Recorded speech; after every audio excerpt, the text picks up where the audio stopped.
Hello my dear students, বলা আজি আমি সূচকৰ কেইটামান ফৰ্মুলা ডিসকাস কৰো যিকিটা আমাক খুবই প্ৰয়োজন ঠিক আছে গতিকে সূচকৰ কেইটামান আমি সূত্ৰ ডিসকাস কৰিম দেই প্ৰথমটো দিছো তোমালোকক a to the power m into a to the power n এই সূত্ৰটোৰ এনসাৰটো আমাৰ কি হ'ব জানানে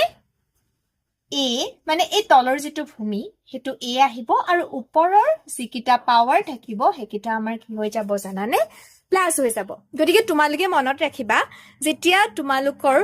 সূচক থকা অংক এনেকৈ পূৰণ দেখুৱা হয় আৰু ভূমিবোৰ একে থাকে তেতিয়া ওপৰৰ পাৱাৰ কিটা আমাৰ কি হৈ যায় যোগ হৈ যায় বুজি পাইছা নেক্সট টু ডিএছসা যদি মই লিখো a to the power m divided by a to the power n যদি ডিভাইড চিন থাকে আমাৰ ভূমিবোৰ একে থাকে তেতিয়া হ'ব a to the power m minus n বুজি পাইছানে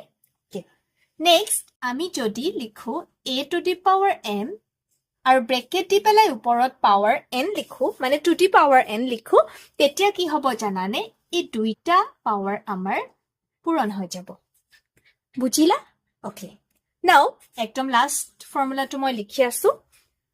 হেতু হৈছে যদি আমাৰ এটা ফৰ্মুলা ধৰি লোৱা আছে 1/a to the power n ইয়াক তুমি লিখিব পাৰিবা a to the power minus n